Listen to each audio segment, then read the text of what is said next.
Et bonsoir, pour le maillot, on est à Fréjus avec Jérôme Clerc pour le compte de la 13e journée de Ligue B de volley.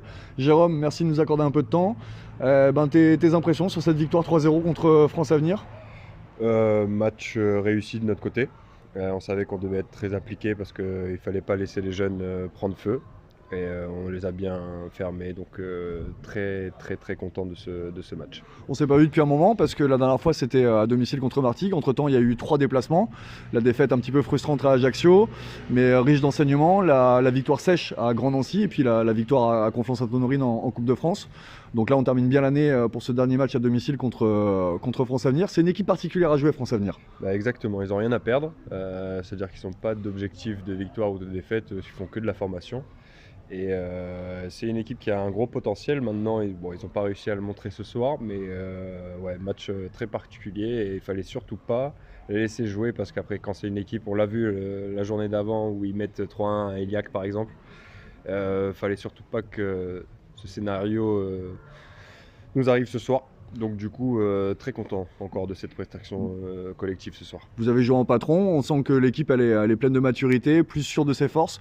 Moi j'ai l'impression de voir une équipe qui est quand même différente de celle de l'année dernière. Il y a quand même il y a de la qualité, il y a beaucoup d'assurance et on sent que ça panique pas. Bon, il n'y a pas eu matière ce soir à paniquer, mais on sent quand même que vous avez un plan de jeu, que vous l'appliquez et que derrière ça déroule. Exactement, tout est respecté au niveau du plan de jeu, du coup c'est beaucoup plus simple et puis surtout la sérénité.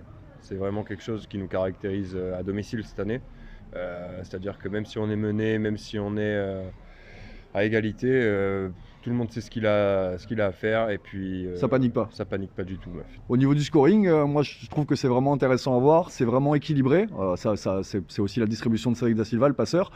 Toi ce soir c'est 14 points, Josh Marty le pointu c'est 14 points, Tobias qui est élu MVP aujourd'hui c'est 11 points, ça aurait pu être toi, ça aurait pu être Josh, je sais que c'est anecdotique, mais par contre toi dans cette équipe tu kiffes là, que ça soit Ouais, vraiment pour tout le monde? on kiffe parce que c'est-à-dire que, comme on dit, chaque victoire, et en particulier les 3-0, c'est vraiment des victoires qui sont collectives.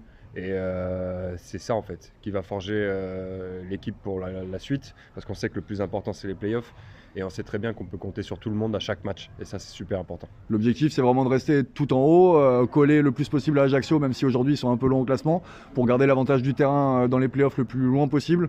On est sur les standards, les objectifs attendus par Loïc Geller. Exactement, l'objectif c'est les demi de playoffs, et puis si on peut avoir l'avantage du terrain jusqu'au bout, c'est tout bénef pour nous. Exactement. Merci Jérôme. Et puis Merci à toi.